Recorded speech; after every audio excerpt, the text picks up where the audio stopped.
하나님의 말씀 사도행전 8장입니다. 8장 1절부터 읽어드리겠습니다. 사울이 거의 죽임 당함을 마땅히 여기더라. 그날에 예루살렘에 있는 교회에 큰 핍박이 나서 사도 외에는 다 유대와 사마리아 모든 땅으로 흩어지니라. 경건한 사람들이 스데반을 장사하고 위하여 크게 울더라. 사울이 교회를 전멸할세 각 집에 들어가 남녀를 끌어다가 옥에 넘기니라. 여기서 사도행전 1장 8절 한번 다시 1장 8절 이게 사도행전의 가장 중요한 부분이 아니겠죠. 사도행전 1장 8절 오직 성령이 너희에게 임하시며 너희가 권능을 받고 예루살렘과 온 유대와 사마리아와 땅끝까지 이르러 내 증인이 되리라. 예수님이 이제 승천하기 직전에 하신 말씀인데, 예언적인 말씀인데, 너희가 권능을 받고, 그러니까 성령이 너희에게 임하면 권능을 받고 예루살렘과 온 유대와 사마리아 땅끝까지 이르러 내 증인이 되리라고 예언을 하셨는데, 이 예언대로 지금 8장 2절에 보게 되면 8장 1절 다시 보겠습니다. 사울이 그의 죽임당함을 마땅히 여기더라. 그날에 예루살렘에 있는 교회에 큰 핍박이 나서 사도 외에는 다 유대와 사마리아 모든 땅으로 흩어지니라. 그러니까 스데반이 죽던 그날에 큰 핍박이 와서 사도 외에는 예수를 그리스도로 증거하는 자들에게 핍박을 해서 다 죽이려고 하니까 전부 다 흩어져 버려요. 다 쉽게 말하면 도망을 가버렸어요. 그러니까 하나님께서 전도를 하나님의 말씀을 증거를 하는 데 있어서 지금 우리가 7장까지는 아까 사도행전 1장 8절에 말씀했듯이 성령이 오시게 되면 너희가 권능을 받고 예루살렘과, 그러니까 7장까지는 예루살렘을 위주로 전도를 하는, 그러니까 하나님 말씀을 전하다가 이제 8장에 들어와서는 사마리아, 예루살렘과 유대, 그러니까 예루살렘은 유대 나라의 서울이고 수도고, 그러니까 예루살렘 전도를 하는 중에 스데반 사건으로 인해서 예수를 믿는 자들을 다 핍박을 하니까 그때서부터 흩어지기 시작해서 유대 땅 또 멀리는 사마리아까지 흩어졌어요. 그러니까 하나님께서 전도하는 방법을 보고 싶으면 핍박을 통해서 하나님이 항상 전도를 하시는 거예요. 그러니까 다르게 설명을 하게 되면 이게 종교라는 것은 핍박 속에서는 핍박이 심하면 핍박, 관세, 멸시, 그러니까 핍박, 관세, 멸시가 전체적으로 심하면 심할수록 종교가 순수성을 지키고, 반대로 종교가 권위를 가지게 되면 정치적인 권위, 일반인들한테 권위, 일반인들이 종교 가진 사람들을 우르르 받들게 되면 종교가 타락이 시작되는 거예요. 네, 다시 말해서 핍박을 통해서 순수성을 가지게 되고, 그 다음에 반대로 종교가 권위를 가지게 되면 종교가 타락이 되고, 그러니까 우리 교회사를 보게 되면 예수님이 이 땅에 오셔서 성천하시고 나서 이제 사도 시대, 사도들이 말씀을 전하는 사도 시대가 되어지고, 2세기 때는 그 사도들한테 배운 속사도 시대, 3세기 때는 교부 시대, 4세기 때는 신부 시대인데, 그러니까 기독교가 타락은 AD 320년경에 신부시대 때 로마 황제가 콘스탄티노플라는 황제가 기독교를 승인을 해줘요. AD 320년경에.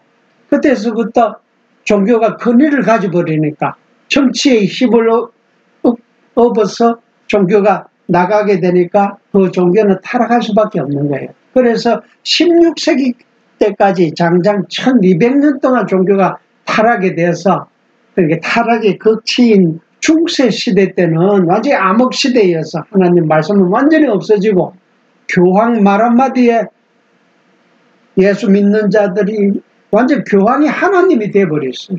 그만큼 타락이 되어버렸어요. 그리고 16세기 들어와서 루터가 종교 개혁을 하는데, 루터가 개혁을 한 그 원리가 개혁의 3원리라고 하는데, 루터가 외친 소리가 성경 권위, 두 번째 만인제사장, 세 번째 이신득의, 오로지 믿음으로만 구원을 받는다는 이 개혁의 3원리를 가지고 로마 캐톨릭 교황하고 싸우고, 루터 이후 약 20년 후에 존 칼빈이라는 사람이 나타나서 기독교 내실책에 오늘날 장로교의 기초를 닦았죠. 그러니까 칼빈이 말하는 거는, 간단하게 말해서 칼빈이가 루터 이후, 칼빈이 그 당시 칼빈은 프랑스 사람이었는데, 프랑스 황제가, 프랑스는 지금도 캐톨릭 국가인데, 그러니까 프랑스 황제한테 칼빈이 기독교 강요, 그러니까 강자에다가 해서 요점을 감추린다. 그런 요자를 붙여서 기독교 강요라고 하는데, 이 기독교 강요라는 책을 장장 30년 가까이 써서 편지 형식으로 교황한테 계속 보내는 거예요. 그러니까 그 기독교 강요, 기독교가 이런 것이다라고 칼빈이 해석을 해서 프랑스 황제한테 편지 형식으로 보냈는데, 그 기독교 강요를 간단하게 요점을 엑기스만 뽑아서 5가지 조약으로 만드는 게 내가 말하는 칼빈의 5대 교리라 그래. 그러니까 첫째는 전적 타락.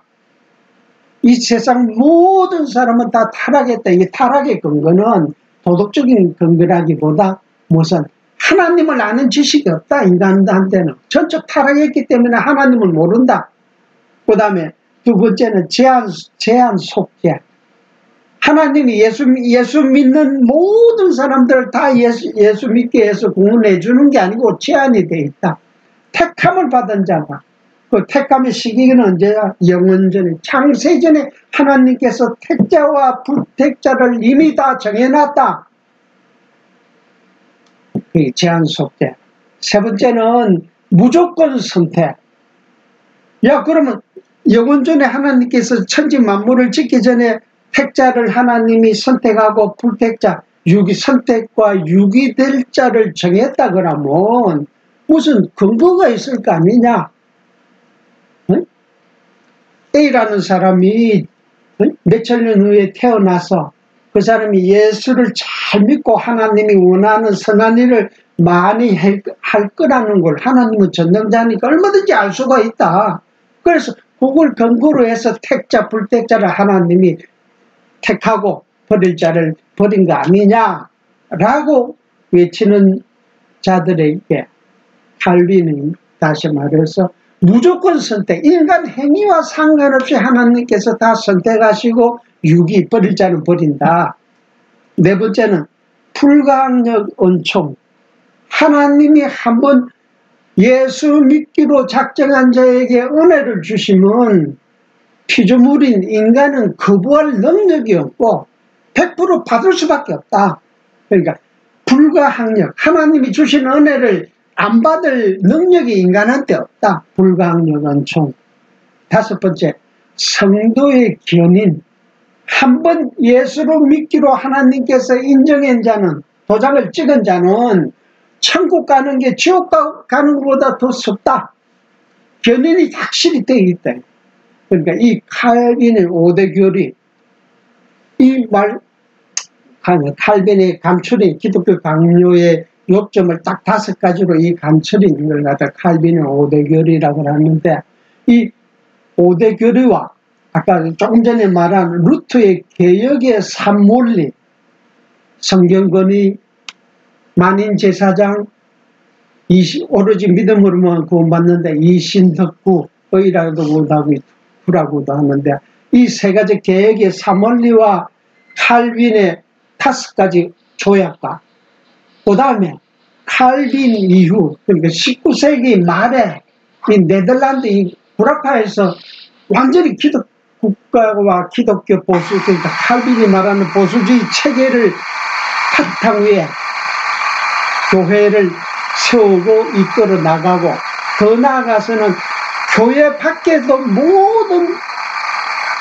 환경 속에 있는 어떠한 것도 하나님의 은혜 없이는, 하나님의 허락 없이는 존재할 수 있는 피조 세계가 없다. 모든 세계를 다 하나님의 영역 속에 들어갔다고 하는 아브라함 카이프라는 사람이, 그 사람은 결국 네덜란드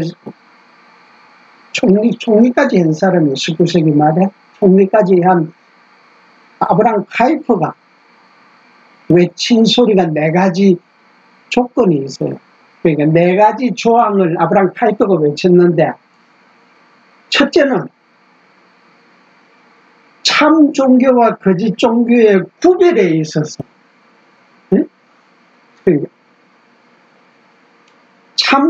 거짓 종교와 참 종교 구별에 있어서, 첫째, 너 스스로 네가 종교를 가졌다 그러면 스스로 자문자답을 해라고 하면서 4가지 조건 제시를 하는데, 첫째가 뭐냐?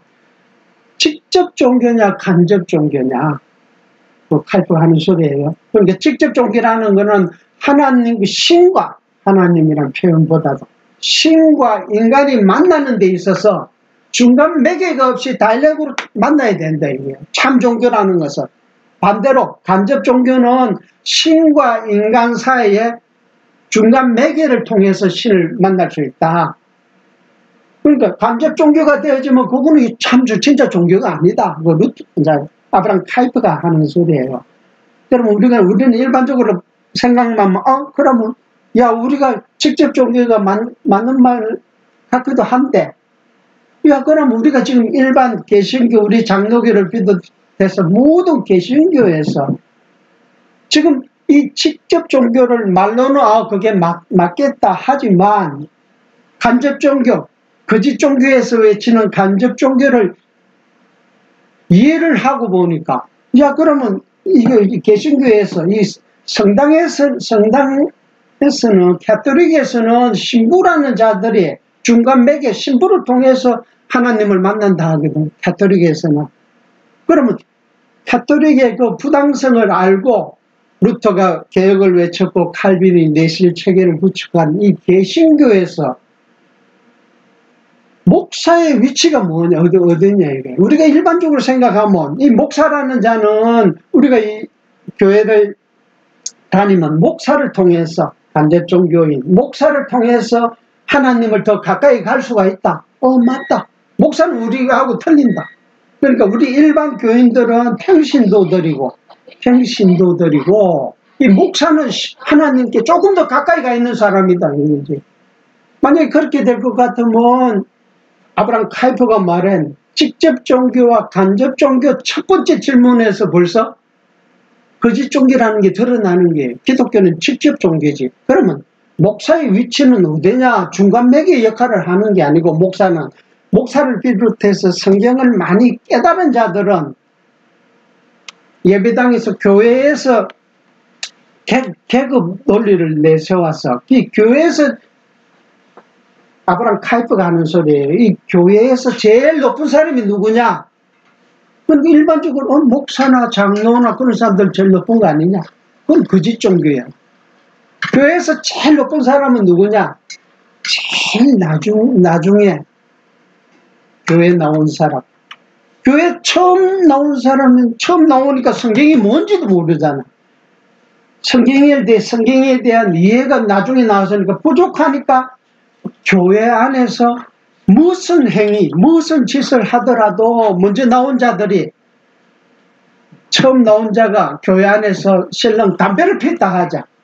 그러면 먼저 나온 사람들이 나는 교회 안 다닐란다. 저는 담배 피우는 사람이 여기 있어서 나는 안 다닐란다.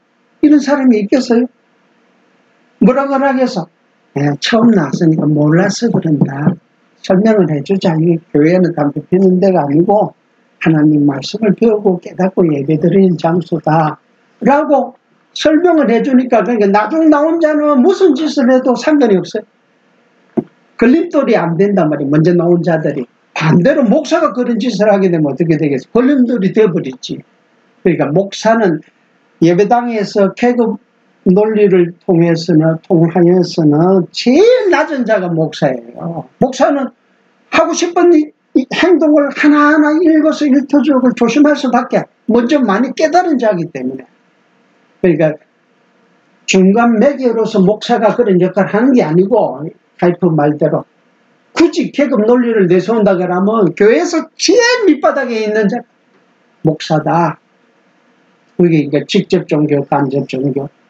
두 번째는 전체 종교냐 부분 종교냐. 교회 안에서 교회 일하고 하나님 섬기고 성경 말씀 배우고 이거는 하나님의 일을 하는 거다.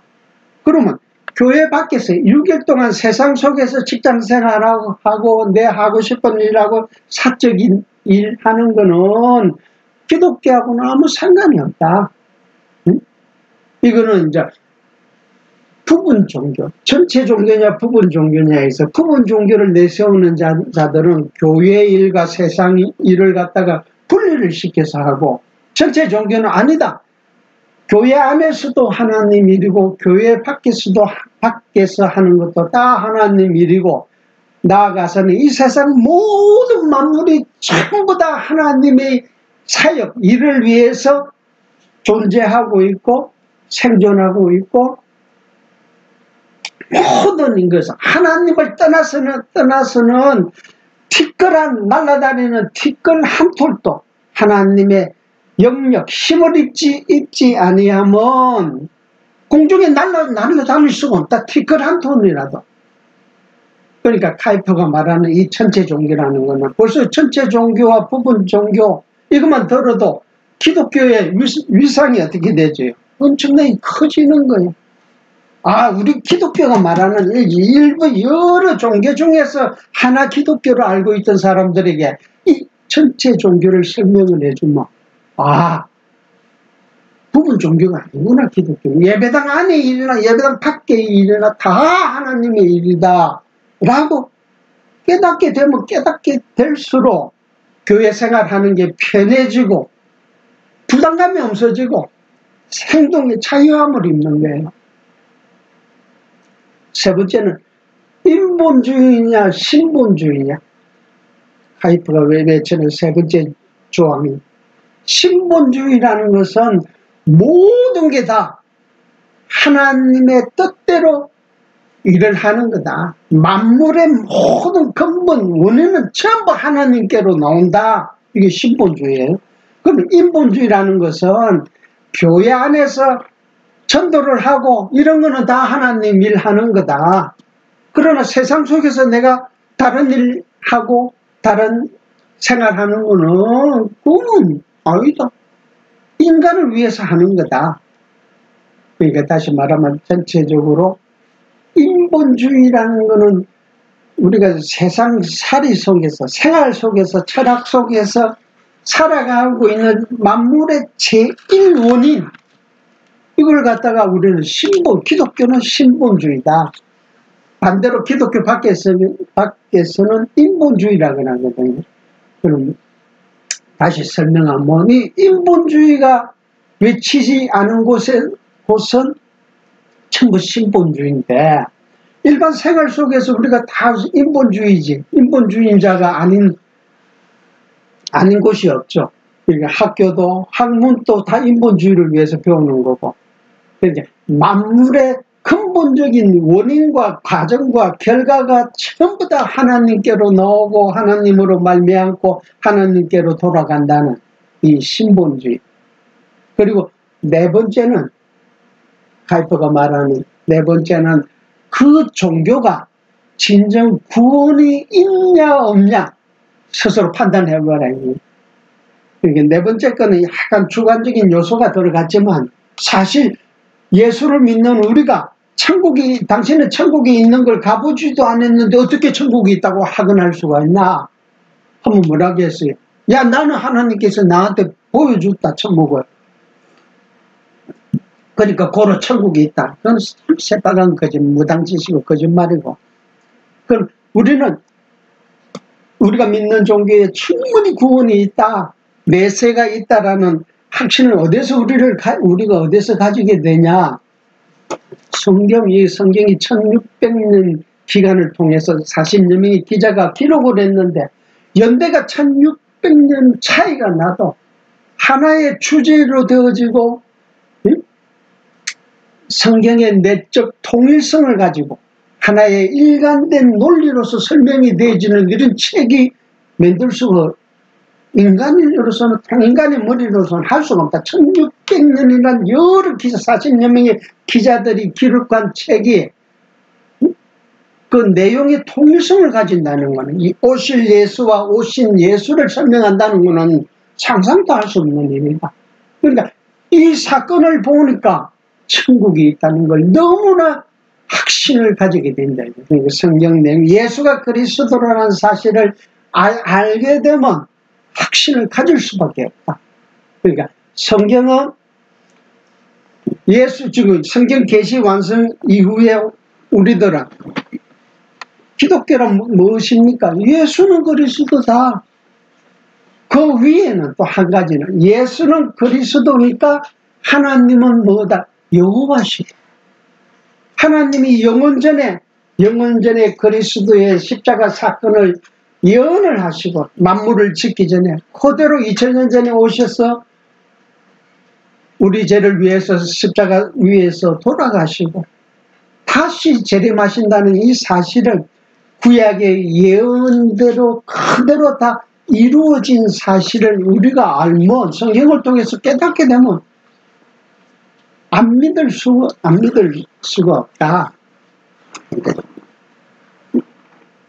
다시 정리를 하게 되면 루터의 개혁의 사물리, 칼빈의 오대교리 8개에다가 아브라함 카이프의 4가지 자문잡답의 질문, 그러니까 이 12가지 조항을 그 중에서 감히 말할 수 있는 것은 한 가지라도 벗어나면 그건 참 종교가 아닌데 기독교가 될 수가 없는 거예요. 그럼 우리가 여기서 공부하는 건 이 12가지 바탕.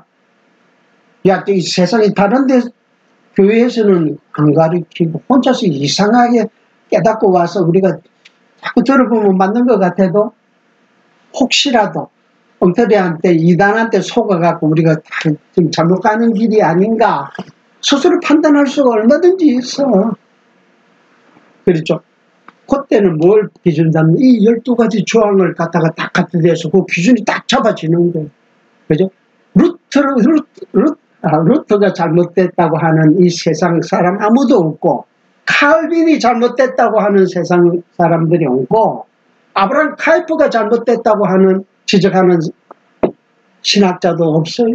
근데 이 12가지 조항이 하나의 내가 믿는 신앙의 바른 잣대가 되어진다. 고로 말해서 이 12가지 조항을 그대로 바탕 위에 성경 강해를 통해서 성경을 공부하게 되면 이거는 성경 66권을 전부 다 간통이 안 되고서는 그 조항에 맞게 가르칠 수도 없는 거예요. 진짜 사실대로. 그러니까 하나님의 계시, 특별 계시가 이 12가지 조항에 비춰서 보면 다 답이 하나로 다 성경 어느 구절을 읽어도 그게 다 귀결이 되어지니까.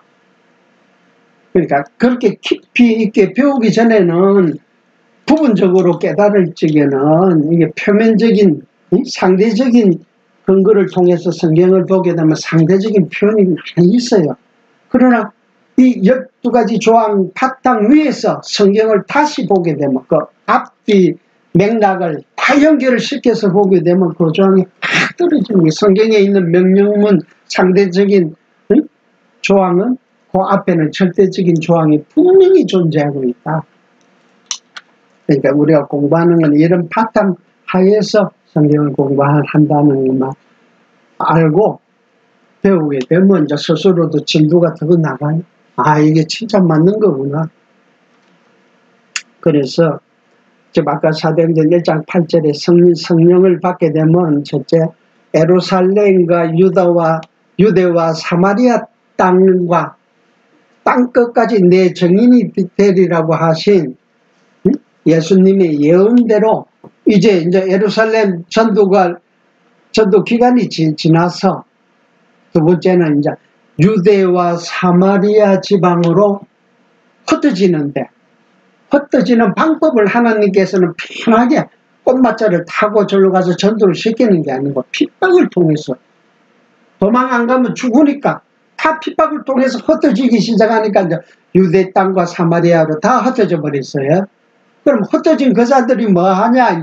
이제 성경 고단 구절을 읽어보면 나오죠. 그 사람들이 가서 다 복음을 전하는 거예요. 근데 여기서 중요한 것은 너희가 이 성의 유에서 성령을 받으면 아까 예수님이 예언했듯이 너희 힘으로 전도하는 게 아니고 성령을 받게 되면 성령이 예루살렘과 유대와 사마리아와 땅끝까지 내 정인이 된다. 예수가 그리스도라는 사실을 너희가 증거하게 된다고 예언했듯이 그대로 이제 되어지는 과정 속에서 핍박을 통해서 전도의 방편으로서 핍박을 하나님이 이용을 하신다.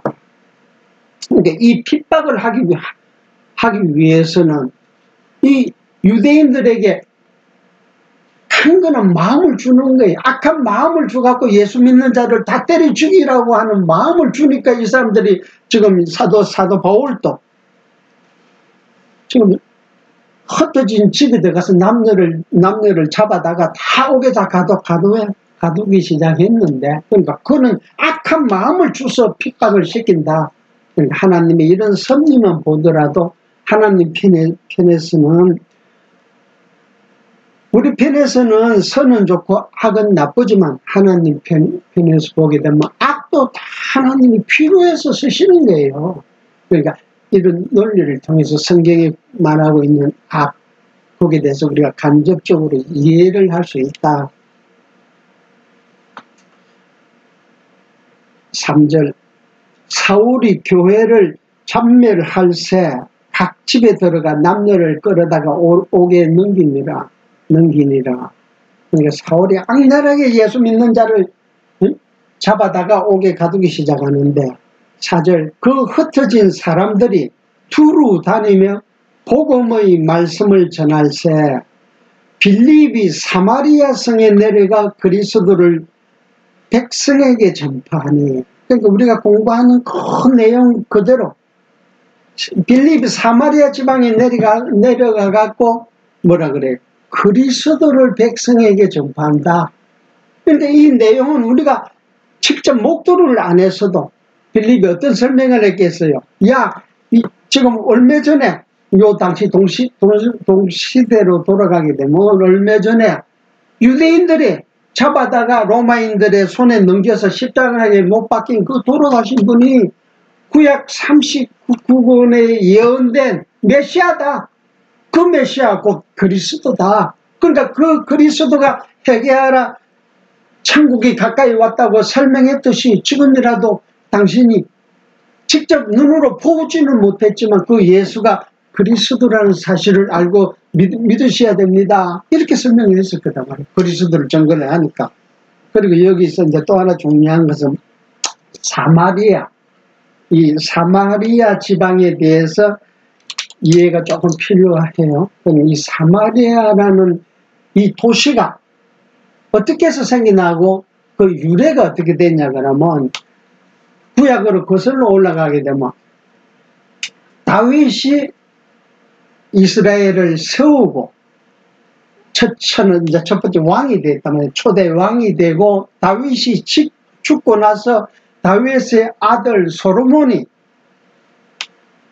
그 왕권을 이어받아서 소로몬이 통치할 적에는 이스라엘을 다스릴 적에는 지혜를 가지고 다스렸으니까 정말 여기서 보게 되면 좀 있으면 이티오피아 내시계를 만나는데 그 아프리카의 그 소로몬 시대 때는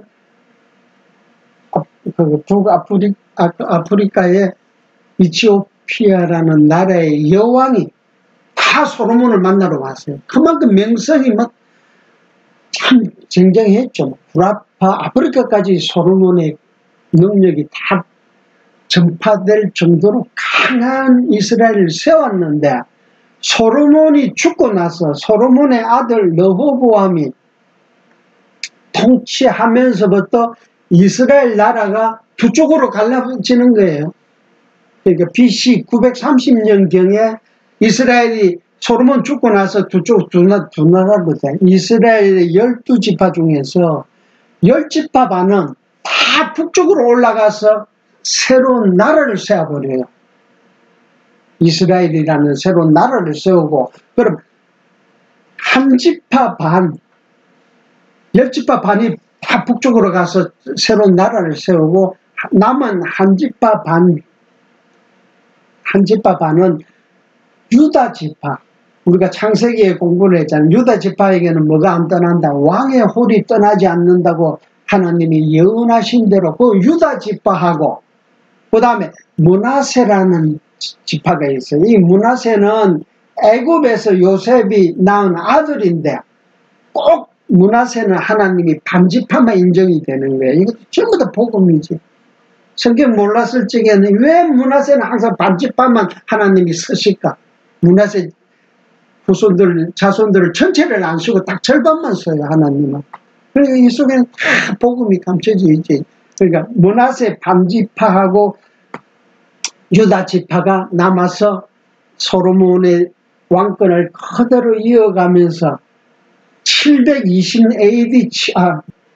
BC 720년까지 나라를 지켜오다가 720년경에 바벨론이라는 나라가 와서 포로로 다 잡아가 버리고, 그러면 그 앞전에 먼저 북으로 올라가서 나라를 세운 10지파 반이 세운 나라는 수도를 하나님께서는 성전을 예루살렘이라만 지어야 된다는 장소를 딱 정해줬기 때문에 북쪽은 어쨌든 이 사람들도 하나님을 믿는 사람들이기 때문에 북쪽에 올라가서 사마리아라는 도시를 수도로 삼고 그 사마리아에다가 산당을 짓고, 성전을 지을 수가 없으니까 성전을 예루살렘에 지으라 했기 때문에, 그러니까 산당을 짓고 하나님을 모시기 시작한 거예요. 그러니까 남쪽 유다 사람들은 북쪽 이스라엘, 그때 이제 소로몬 이후 갈라진 북쪽 사람들을 인정을 안 해주고, 야, 너희는 성전도 없이 어떻게 하나님을 만날 수 있냐? 성전은 예루살렘, 우리가 사는 이 예루살렘에서 지으라고 하나님이 명예 장소를 정해줬기 때문에 우리가 지내고 있는데, 너희는 하나님이 함께 안 하신다. 그러고 막 활시를 하고 있어요. 그러니까 복음서에 보게 되면 수다성 우물가 여인이 예수님한테, 사마리아 여인인데 물 좀 주려고 하니까 예수님이 당신은 유대인 같은데 어떻게 천박한 사마리아 사람이 나에게 물을 줄라 합니까? 이제 그런 요한복음에 보면 수다성 우물가 여인 이야기가 있듯이, 그러니까 이스라엘 사람들은 사마리아 사람들을 어쨌든 한 필줄인데도 그만큼 천박하게 생각하는 도시가 그 사마리아라는 도시예요. 예루살렘 위에 있는 도시. 5절 빌립이 사마리아 성장, 빌립이 사마리아까지 내려갔어요. 사마리아 성에 내려가 그리스도를 백성에게 전파하니 무리가 빌립의 말을 듣고, 빌립이 야, 내가 지금 예루살렘에서 십자가 사건을 이제 증거를 했겠죠. 그러면 사마리아 사람들이 빌립의 말만 듣고 메시아를 믿겠어요, 안 믿겠어요? 못 믿는 거예요. 빌립 말만 듣고는. 그러니까 빌립이 그 다음에 뭐 어떻게 돼요? 빌립의 6절 이 표현도 참 멋있게 해놨어. 우리가 성경을 바로 보는 입장에서는 무리가 빌립의 말도 듣고, 야 빌립 네 말도 들어줄게. 그 외에 다른 것도 있다. 말도 듣고 행하는 표적도 보고 일심으로, 그래 말도 듣고 빌립이 행하는 표적도 보니까 마음이 그 무리들이 마음이 전부 한 마음으로 일심으로 그의 말하는 것을 쫓더라. 그리고 쫓게 되는 이 동기부여가 뭐냐? 표적을 행하니까 빌립이. 그러니까 표적의 내용 속에는 요 봐봐요. 7절에 보게 되면 많은 사람에게 붙었던 더러운 귀신들이 크게 소리를 지르며 나가고 또 많은 중풍 병자와 안전뱅이가 나으니 그 성에 큰 기쁨이 있더라. 그러니까 귀신을 쫓아내고 그 다음에 중풍병자를 나수고 그 다음에 안전뱅이를 이렇게 세우니까 이런 표적을, 구약에 예언된 이런 표적을 빌립이 행하는 걸 보고, 아, 네가 전하는 그 예수가 메시아가 틀림없구나. 일심으로 한마음 한뜻으로 다 그런 마음을 가지고 생각을 가질 수밖에. 근데 여기서 이제 중요한 거는, 첫째는 이거는 지금 뭐가 없을 적이에요? 신약 성경이 없을 적이에요. 우리는 신약 성경이 지금 계시가 완성되어 있으니까 복음서를 보고 예수님의 행적을 통해서 예수님의 표적을 우리가 발견하게 되고 2000년 전에 십자가상 돌아가신 분이 그리스도가 틀림없구나 하고 믿음이 생기지만 이 당시에는 신약 성경이 없으니까 예루살렘에서 일어난 일을 아무도 모르지. 어떻게 알아요? 그러니까 어떤 사람이 와서 예루살렘에서 이런 일이 있었다. 그러니까 당신 믿으세요? 하면 믿겠어요? 안 믿겠어요? 믿을 수가 없지. 그러니까 그 플러스 되어지는 게 표적을 행하니까. 그러니까 여기는 자세히 설명이 안 돼 있지만 빌립이 안전뱅이를 이렇게 세우면서 뭐라 했겠어요? 우리가 베드로가 안전뱅이를 이렇게 세웠듯이 나사렛 예수 그리스도 이름으로 일어나라. 구약에 예언된 대로 중풍병자를 고치는 것도 그 다음에 귀신을 쫓아내는 것도 전부 구약에 예언된 대로, 그러니까 주위에 있던 이 사람들이 귀신을 쫓아내는 걸 다 목도를 해서 이 사람들은. 그럼 성경 계시가 완성된 오늘날 우리들이 안전뱅이 이렇게 세울 수 있어요, 없어요? 복음을 전도하는 자들이. 귀신 쫓아내는 걸 직접 눈으로는 우리가 못 봐요. 그러니까 지금 복음 전도를 통해서 야 다른 사람이 내가 복음을 전하였는데 그 사람이 내 말을 듣고 예수를 믿더라. 나도 그 예수가 그리스도인지 나도 믿고 싶습니다 하는 자가 그 과정 속에서 설명하게 되면 그 신앙 고백을 하기 전에 그 사람이 이미 귀신의 그 사람을 지배를 하고 있었어. 그 사람이. 그러니까 우리 눈에는 안 보이지만 귀신이 나가버리니까 입으로 시인을 하는 거예요. 예수를 믿겠습니다. 그리스도라고. 안전뱅이 중풍병자. 그러니까 한번 다시 설명을 하게 되면 이 중풍병자들이 예수님도 많이 고쳤어요. 그러니까 이 중풍병자들이 중풍병자는 몸 절반을 못 써요. 한쪽은 쓰는데 몸 한쪽은 못 쓰고, 두 번째는 하면서 야 중풍병자한테 야 네가 저기 가서 물 한 그릇 나한테 좀 갖다 줘. 이런 말은 머리로서는 다 수납이 되어지도 행동이 안 되지는 게 몸이 말을 안 들으니까. 다시 말해서 머리와 몸이 일치가 안 되고 분리가 되어졌단 말이에요. 여기 이런 사람들을 중풍병자라 그러는데, 그러니까 우리가 예수 믿기 전에는, 성령이 오시기 전에는 우리도 전부 다 중풍병자야. 응? 그러니까 복음을 전하는 자들에게 복음을 들으면 그 말이 맞는 것 같다 하면서도 행동으로 따라지지가 않으니까 이 중풍병자들이 우리가 다 중풍병자고 그러나 이제 성령이 오셔서 귀신을 쫓아내니까 중풍병자 병이 나아지듯이 예수를 믿으라 하니까 믿는 자들은 중풍병자가 나사진 거예요. 영적 의미로 생각하게 되면 9절 그 성에 시몬이라 하는 사람이 전부터 있어 마술을 행하여 사마리아 백성을 놀라게 하며 차칭 큰 자라 하니 낮은 사람부터 높은 사람까지 다 청종하여 가로되 이 사람은 크다 일컫는 하나님의 능력이라 하더라. 11절 오랫동안 그 마술에 놀랐으므로 저희가 청종하더니 빌립이 하나님 나라와 및 예수 그리스도의 이름에 관하여 전파함을 저희가 믿고 남녀가 다 세례를 받으니 시몬도 믿고 세례를 받은 후에 전심으로 빌립을 따라다니며 그 나타나는 표적과 큰 권능을 보고 놀라니라. 이 사마리아 지방에 시몬이라고 하는 마술사가 있었는데 이 마술이라는 것은 실제로 되어지는 게 아니고 눈속임을 하는 거예요. 마술은.